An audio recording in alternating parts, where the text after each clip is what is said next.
XLCube pivot views are designed to provide a flexible way of reporting on flat data, typically retrieved from a multidimensional database such as SQL Server, which I'm connected to in this workbook.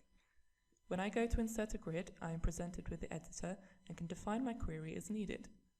XLCube will then automatically generate a pivot view based on the query results, initially treating text fields as hierarchies and numeric fields as measures. This gives a flat view of the data. Each category has only two levels, the all level and each individual member underneath it. We can, however, build multi-level hierarchies, which will enable better hierarchy navigation and drilling. To do this, go into the Connections dialog and edit the existing pivot view, which was created when we inserted the grid. We can now see all of the fields that are available and the hierarchies that have automatically been created. We currently have distinct hierarchies for product categories and product model, where it would make more sense to have them as two levels of the same hierarchy. To change this, simply drag the model category from the available fields and drop it onto the existing product category hierarchy. This will add model as the level underneath product category, but I can easily drag and drop to rearrange the ordering. I can rename where appropriate and delete the previous model hierarchy. It is also possible to create levels within the date hierarchy. Drag and drop the date field into the hierarchy to add more levels. Now we can add a calculation to each level so that it returns the relevant date structure.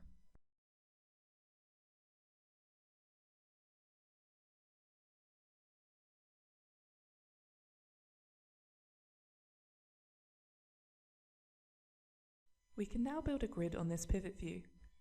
In the Grid Designer, we have one hierarchy for products with two levels. Similarly, in the date hierarchy, we have the four levels that we defined earlier.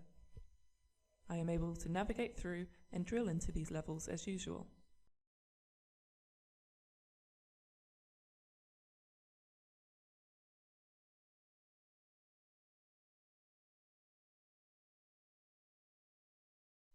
It is now also possible to create a custom calculation on this view. Go into the Calculations dialog and add a new calculated member.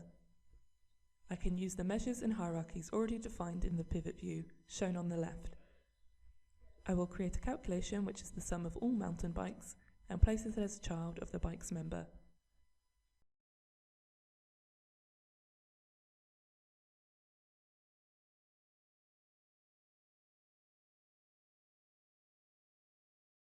I can now use this calculation within the report. Go back into the Grid Designer and change the product selection to mountain bikes.